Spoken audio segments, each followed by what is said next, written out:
Good morning. Today there is a book sale at a library near me, and it started all of 4 minutes ago, and the parking lot is packed. There are cars everywhere. I struggled to find a spot, so maybe I should have been earlier, but I'm excited. Every time this library has had a book sale, I've either been working or I've been not in the area or any other reason why I've not been able to go. I've been sick. I've been recovering from surgery. This is the first one I've actually been able to make it to. And every time they post pictures, it looks like there's a ton of books. So I'm excited, but the place is packed and now I'm intimidated. Usually I don't find anything at these secondhand book sales because there's usually not a ton of books. So curious to see if I'll find anything. I brought a couple tote bags in case I luck out, but yeah, let's go see what's up.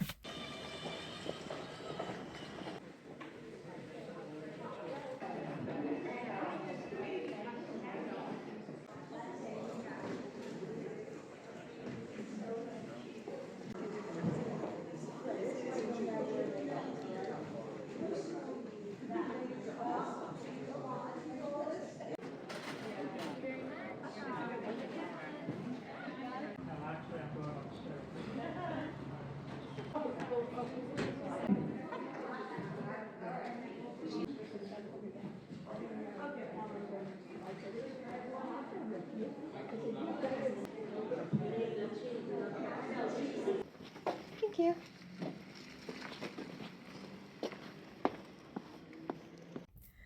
Okay, back in the car. I absolutely found things. I filled this whole bag with books, filled to the brim, and I spent $5.50. I feel pretty good. I don't feel like I have space for all this on my shelf, so that is a problem for when I get home. But I think this was successful. I'm gonna go home and then do a full haul of all the books I've got. All right, I'm home, my beautiful bookshelf, and I have this bag full of books, all of which have to fit down here on my TBR shelf. Yes, everything else I've read, aside from some of the comics behind me. Hi, Hazel. Right, the puppies want to say hi. Hazel, say hi to the camera. You say hi? No? Capone, do you want to say hi? I have this bag full of books, and everything has to fit in this bottom shelf here. That's my TBR shelf. Currently, it has 2 books on it. Show you. Razorblade Tears by S.A. Cosby. I found this. Where did I find this? I found this at a thrift store. I read his book, Blacktop Wasteland. I enjoyed it. Didn't love the ending, but I've heard this book's great, so hopefully I love it.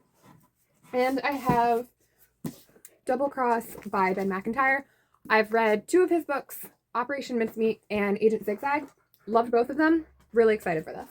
So that's my current TBR shelf. And now I have a bag full of books that I bought at the library to add to it. Hi, I said hi to you like a lot of times. Like a lot of times, actually. Can you like go over there so that I can film?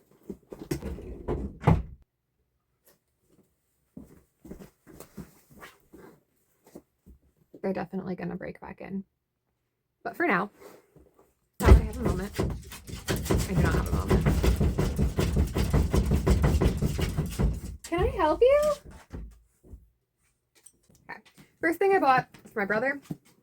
Bought him a book about casino gambling because he is obsessed with gambling, as all children are. And I'm gonna give this to him tonight because I'm seeing him tonight because we're having dinner together. So, but that's for him. Everything else I bought is for myself. First, I found a Captain America comic. I haven't read any Captain America comics, but I love the movies. And this one looks like maybe it'll be fun. It's Captain America the Winter Soldier, which adore the movie. So curious how the comic is. I know it's very different, but I don't know. It was $1. Let's find out. I have not read very many of my comics. I was told by myself that I need to stop buying them. I have not listened to that advice. So everything else I bought are all like regular books. So I bought 8 books, like regular books. 5 nonfiction, 3 fiction. I've been reading a lot of nonfiction lately. I don't know why. I'm usually more of a fiction reader, as you can see from behind me. But lately I've been reading more nonfiction, so that's what I ended up buying more of. I don't know. So I'm going to start with my nonfiction and then I'll do the fiction.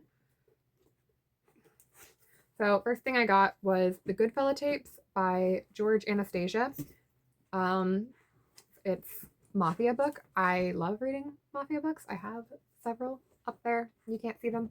All my nonfiction is up at the top and you can't see that in the shop. It says, as mob families go, Philadelphia Mafia is the most dysfunctional family of all, with brother turning against brother, sons turning on their fathers. In 1993, an embittered legacy of rivalry and hatred exploded into a brutal, bloody battle between old-world mobster and the young, flamboyant Joey Merlino. However, this would be warfare different from any other. This time, the FBI had it all down on tape. So, I'm intrigued. I'm excited to read it. I'm not going to have space for all this. There's no chance this is all going to fit. Next thing I bought was White Rage by Carol Anderson. It says, since 1865 and the passage of the 13th Amendment, every time African Americans have made advances towards full participation in our democracy, white reaction has fueled a deliberate, relentless rollback of any gains. Carefully linking historical flashpoints from the post-Civil War Black codes to expressions of white rage after the election of America's first Black president, Anderson renders visible the long lineage of white rage and the different names under which it hides. So, intrigued to read this.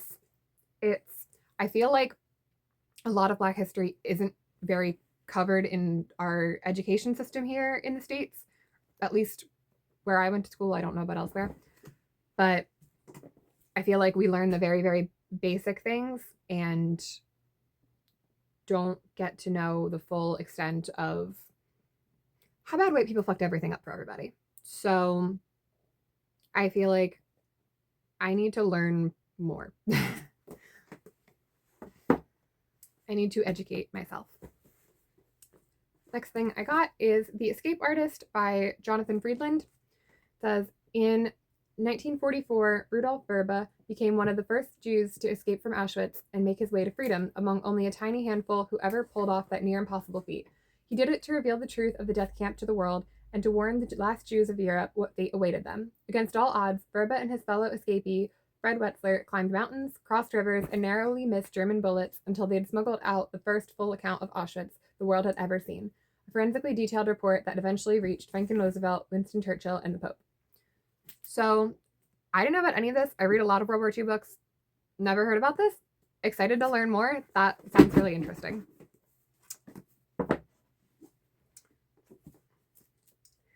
I have My Queer War by James Lord. It says, in 1942, timid, inexperienced 21-year-old James Lord reported to Atlantic City, New Jersey to enlist in the U.S. Army. His career in the armed forces took him to Nevada and California, to Boston, to England, and eventually to France and Germany, where he witnessed firsthand the ravages of total war on Europe's land and people. Along the way, he came to terms with his own sexuality, experienced the thrill of first love, and the chill of disillusionment with a fellow man, and in a moment of great rashness made the acquaintance of the world's most renowned artist who would show him the way to a new life. I love learning about queer history because I myself am queer, and I feel like it's something that we never really hear much about, or at least I didn't. So, intrigued by this, excited to read about queer World War II soldiers. I think that sounds like a good read to me. And last nonfiction book that I bought says A Life of Secrets, Vera Atkins and the Missing Agents of World War II by Sarah Helm. It says, once rumored to have been the inspiration for Ian Fleming's Miss Moneypenny, Vera Atkins climbed her way to the top of the Special Operations Executive, Britain's Secret Service, created to help build up, organize, and arm the resistance in Nazi-occupied countries. Though out of the war, Throughout the war, Atkins recruited, trained, and mentored agents for the SOE's French section, which sent more than 400 young men and women into occupied France at least 100 of whom never returned and were reported missing, presumed dead after the war. 12 of these were women's and among Atkins' most cherished spies. When the war ended in 1945, she made it her personal mission to find out what happened to them and the other agents lost behind enemy lines, tracing rigorously their horrific final journeys. But as the woman who carried out this astonishing search appeared quintessentially English, Atkins was nothing of the sort. As we follow her through her devastation of post-war Germany, we learn Atkins herself covered her life in mystery so that even her closest family knew almost nothing of her past. This sounds right up my alley. World War II espionage. That is a large chunk of the nonfiction that I have and that I read. I simply can't wait for this. Okay, I definitely need to take this out, but I think everything's actually gonna fit. Okay, if I take the bookend out, I think I'll actually fit everything in here. Onto my fiction books. I have one young adult fiction and then two regular adult fiction. So my young adult fiction, I have All Fall Down by Allie Carter. I love the Gallagher Girls books. I haven't read this. I don't fully know if I'll vibe with it as much because this one doesn't seem to be about spies, and as I've made very clear, I like things that are about spies, but it looks interesting enough to read. We'll see how I like it. It says, Grace Blakely is absolutely certain of 3 things. 1, she is not crazy. 2, her mother was murdered. 3, someday she is going to find the killer and make him pay.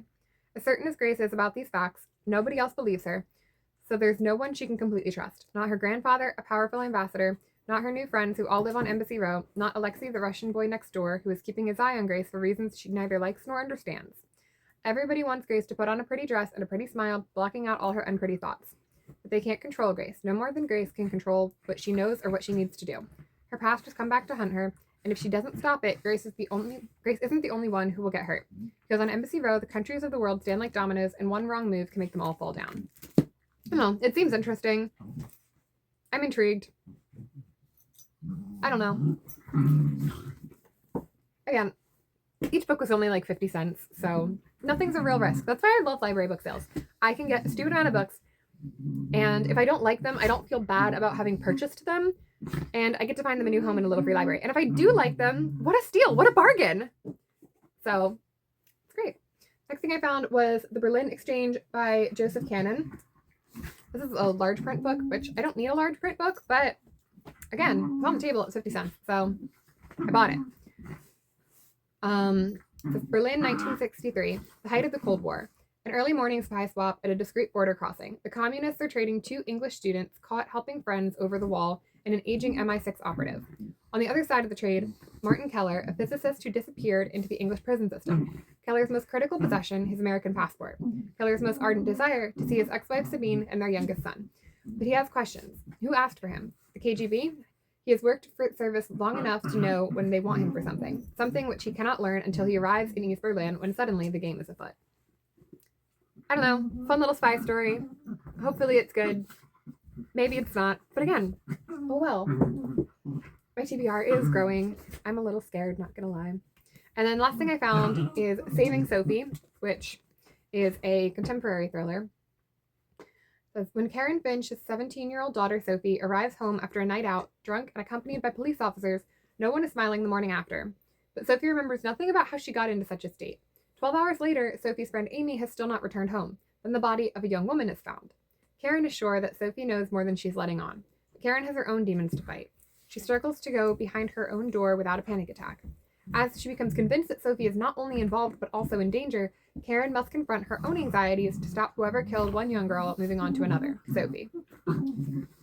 I don't know if I'm going to vibe with this. I feel like for me, contemporary mysteries and thrillers are very hit or miss a lot of the time. Sometimes they absolutely slap and it's the best thing I've ever read. And sometimes I'm simply just like, this was dumb. I mean, really any book can be like that, but I feel like that's especially the case with a lot of